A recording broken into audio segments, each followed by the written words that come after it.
Hi, this is Lou Pulsfer to talk about 10 things you need to know about role-playing game design. Here's a list, which I'm just going to leave on the screen for a few seconds, and then I'll discuss each one individually. The first is, don't expect to make much money, but it's a great hobby.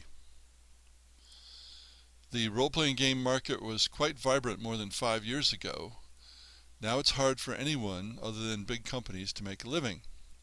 Typical sales of indie RPGs are 500 to 1,000 copies. 1,000 is a lot.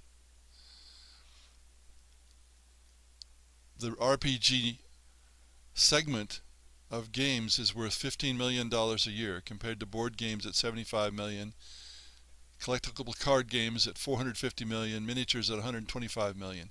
In other words, RPGs is very small. And because there are so many people who want to write RPG material now, the typical rate is 2 cents a word, or 5 cents a word for the stars. And you have to give up all your rights to what you write. In other words, once you've written it as a work for hire, the people who have it can do whatever they want with it, and you no longer have any say over what's done with it. In fact, the market is what I call, and perhaps a little hyperbole, a prisoner of capitalism. It's suffering from saturation or oversaturation, if you prefer, and especially from crowdsourcing. What crowdsourcing is the situation that the internet now offers, where so many people are willing to work for next to nothing or give their work away that professionals can't make a whole lot of money. And publishers can't make a lot of money because so many people are willing to offer their stuff cheaply as PDFs or just put on their website and give away. The saturation comes because so many people already have lots and lots of RPG material that they've accumulated over the years, and they don't need more. And much of that older material is still available dirt cheap as PDFs or even free like Osric, which is a first edition D&D clone more or less.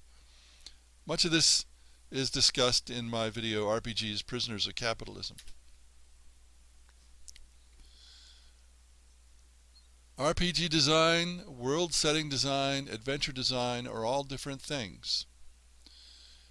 An actual role-playing game is something that has rules and mechanics for a game, but it can also include a world setting, which could be sold separately. It can also include adventures, which are usually sold separately. What do you actually want to make? They're all quite different. The rules mechanics for the game have nothing to do with stories, for example. The adventures can be quite story-driven or not. A world setting provides a situation where stories can occur. If you're into stories, do you want to be writing the rules and mechanics for a game? Or if you're a game designer and you're not into stories so much, or not into stories and games, do you want to be writing a lot of adventures? What do you actually want to make? They're all quite different. And I've discussed this in Designing RPGs, What Do They Amount To? Another video that you can get on my game design channel. Innovation is highly overrated. Your great idea, quote unquote, probably isn't. It's probably been thought of by dozens, if not hundreds, or even thousands of people. And ideas are mostly worthless anyway. Publishers want finished products. Even self-publishers need finished products. No one wants to buy ideas. No one wants to buy something that's half done.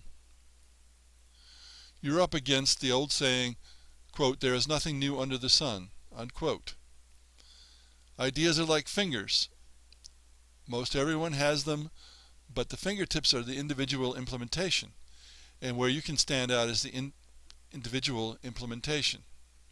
I've discussed this also at length in another video. Another question about RPG design: is combat the focus of the game? In 4th edition D&D, combat was very much the focus of the game, and that was a mistake. Computers are good at arranging and overseeing combat. Humans are not.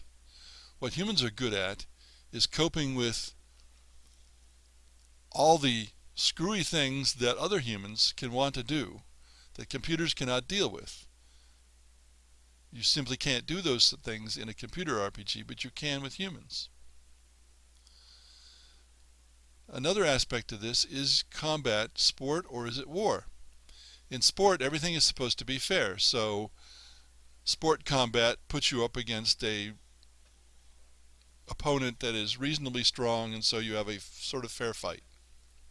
Except the players are always supposed to win the fair fight. So it's fair up to a point. But in war, the phrase is all's fair in love and war, stratagems and so on. So in war, you don't want a fair fight. You want a massacre. You want to give the enemy no chance at all. And that's a very different way of playing a game between sport and war. And the last question you might ask about combat, is it dangerous or is it not really dangerous? Is there actually much chance the players can lose the fight? Do they ever run away? If they never run away, it sounds like it's fixed, like it's a sport where people have arranged who's going to win. Think about it. More in part 2.